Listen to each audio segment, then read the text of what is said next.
So, if there's a time period in American history where we demonstrate that which we're great at and that which we do so horribly wrong, it's the age of industry.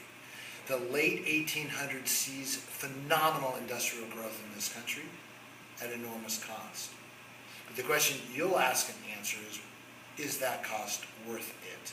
Because we create something that's impressive, amazing, and something that may, in the 20th century, turn out to be the savior of mankind. As you look and see, you'll have to know what capitalism is. Know those 4 rules of capitalism. Have those embedded in your head. Further, the definition of industrialization that we have down, have that in your brain. Know it as well, because at any point in time, any day, you have to be able to put forward those 2 definitions on a test. The issues are quite clear. How and why did industry grow so much? That's the subject matter of this lecture. 2, what role did government play? Of course, Mr. Burroughs, government played no role whatsoever. This is capitalism. Rule number 4 of capitalism. Government laissez-faire. No. You as a historian have to understand the positive and potentially negative role that government played in each of these industries and what were the responses. The next day in sequence, we'll be looking at what the responses were and what was the impact for the American people, the American worker. Those issues course through what we're studying. The lecture is divided up by industry, and if we understand each industry, we understand how each of those 4 questions operate. Number 1 industry, of course, is railroads. Railroads are so extraordinarily significant. The lecture's fun in that we look at what accounted for the growth. No statistics on the growth of railroads. Go forward and say railroads and this amount in 1850, this amount by 1900. And the growth is exponential. We build railroads all across this country. The metaphor, it's fun. What would you put? Railroads were the skeleton. We've had some great ones. Railroads are the window on American industrial growth in the late 1800s. So you pick your metaphor. But very definitely the person is Cornelius Vanderbilt. He is the Commodore. Notice the University of Vanderbilt. Commodores as their name when they play basketball or football. He is the true baron of this industry, the true leader of this industry, and a fascinating figure that we see coursing through the middle part of the 1800s. And what he does is incorporate the technology. You want to be good at railroads, you take the technology and you apply it. First, steel rails. Steel is a much better substance than iron, and the steel rails now become what he does because they're stronger, more durable, less brittle, and longer lasting than the iron rails. So Cornelius Vanderbilt wins because he goes to the technology first. Second, standard gauge. Everybody's building their own size apart of the rails. Everybody has a different one. So you'd be transporting goods back east from Baltimore to New York City. You'd have to offload, put them on a different railroad car to go from New York to Boston. It was ridiculous. What he did was buy up everybody else's railroads, independently done and purchased, and standardize the gauge. Yes, you did model railroads as a child, and you saw the difference between H and HO and O and all those different ones. Well, he made it consistent. Similarly to the air brake, invented by an African American, this air brake makes all the difference because otherwise you got to slow down for an enormous time period before you can get all those cars to a halt. The air brake done by Cornelius Vanderbilt, not by him but incorporated by him, makes all the difference in the world, as does time zones. Recognize just a little bit of mental work here for you. What time is 12 noon? That's when the sun is directly above head. Well, that works only if you stay in one location. But if you're going extraordinary distances at a speed in which man has never gone before, I've never gone this fast. And that fascinating is that we used to do experiments. We put people on a train, and the person would be taking and writing down information about, I'm at 25 miles per hour, my insides are okay, I feel no ill effects of the fact of traveling this fast, I think humans can go this fast. Because we hadn't done it before. Well, time works if you follow the sun at any given point in time. But what if you can go faster than that?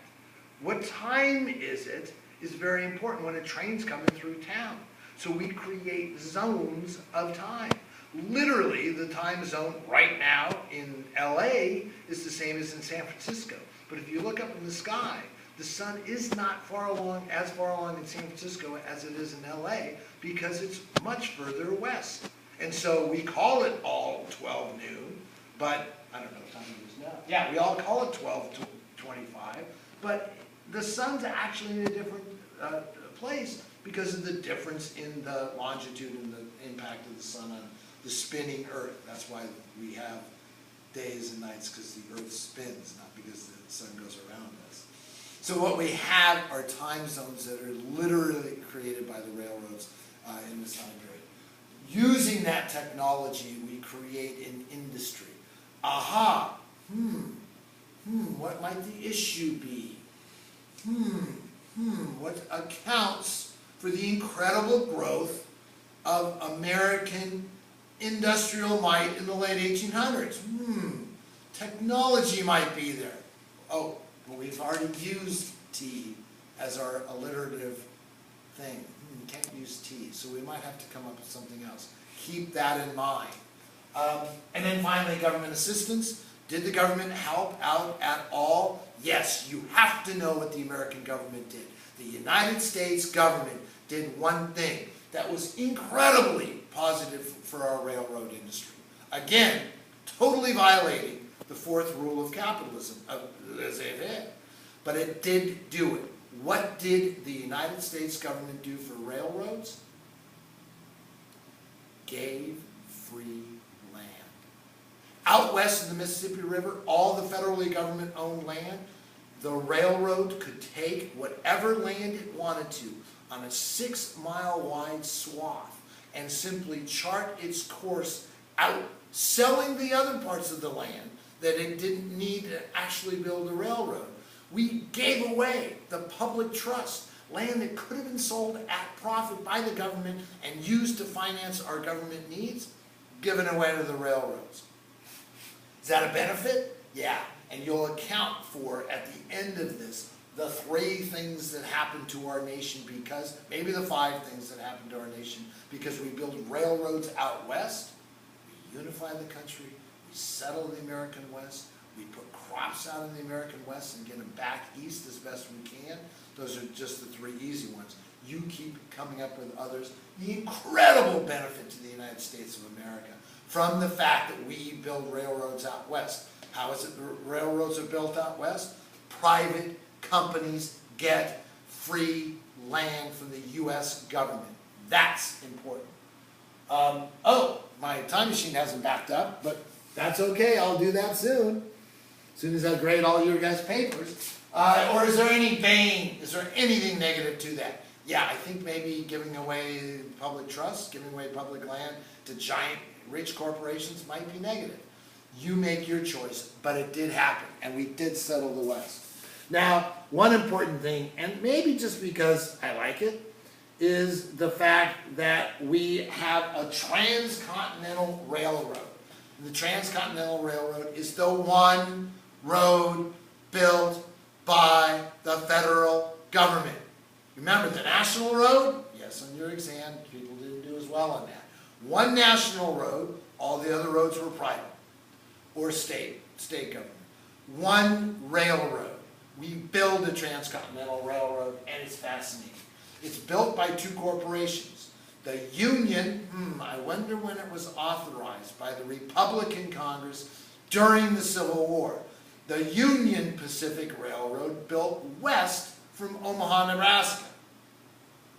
The Central Pacific Railroad built east from Sacramento, California. Both of these are private corporations given money on loans by the federal government. This is authorized by the Transcontinental Railroad Bill of 1861, and we build a railroad across the country. So these two corporations are given loans at which they can make money and build this railroad. But is it really built by the corporations? No. Workers build this railroad. And you have to understand that dumb, ignorant, illiterate Irishmen, like our friends in class, build the railroad west from Omaha, Nebraska.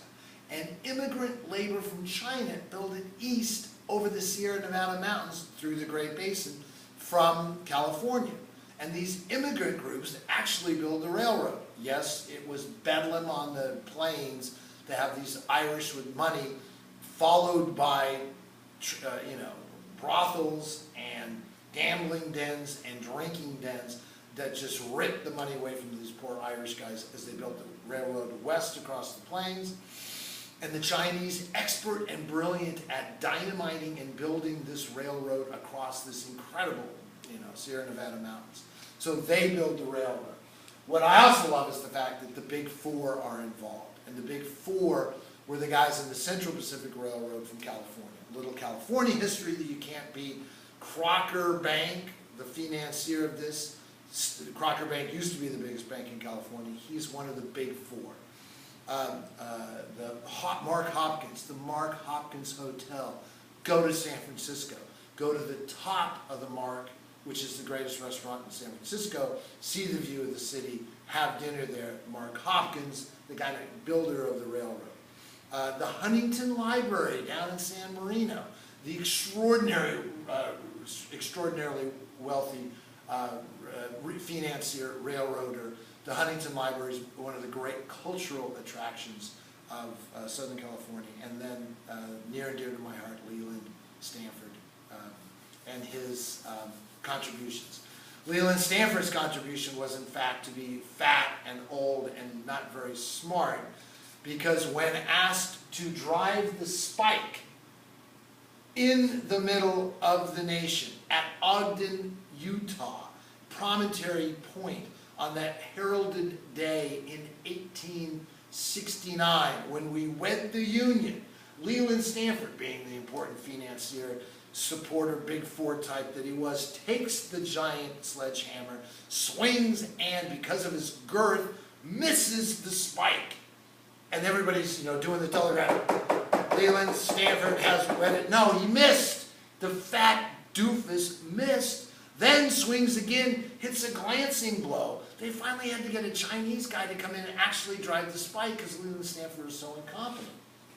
Yes, the university is in fact named not after him, but after his 13-year-old son, who passed away of influenza on a trip to the Far East.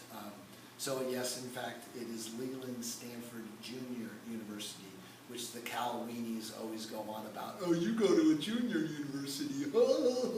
Really? Really, Cal? You call yourself an athletic program? Great academic institution, but really, athletics at Cal? So anyway, we have the Big Four, we have the Transcontinental Railroad again. It's one of those events that if you look at America, we're great at, and gosh, I believe they're important. We do technological things of a massive sort that call upon great enterprise and great spirit. Landing a man on the moon, the Transcontinental Railroad, the Erie Canal in the prior time, 1823, that's a state endeavor, not a national endeavor. But we do these things, the Panama Canal done in 1913, we do these things, and they're, I think, important, and this was one of the great ones. Now, finally, corruption. There is enormous money to be made in railroads, and there's enormous corruption. Number one, credit mobilier. Credit, don't say credit mobilier, hi. No, it's Crédit Mobilier. And the Crédit Mobilier was the scandal associated with the Transcontinental Railroad. Because the two companies, guess what they said? Especially the Union Pacific, said, it cost us actually $4,000 a mile to build the track. We need to borrow the money. Let's lie to the United States federal government and say it cost us $20,000 a mile. And they did. And they were getting $16,000 to pocket and put it in their pockets totally illegally and making enormous amounts of money. Well, of course, when they got to be discovered, what did they do? They started bribing Congress people in Congress to make sure they didn't get caught.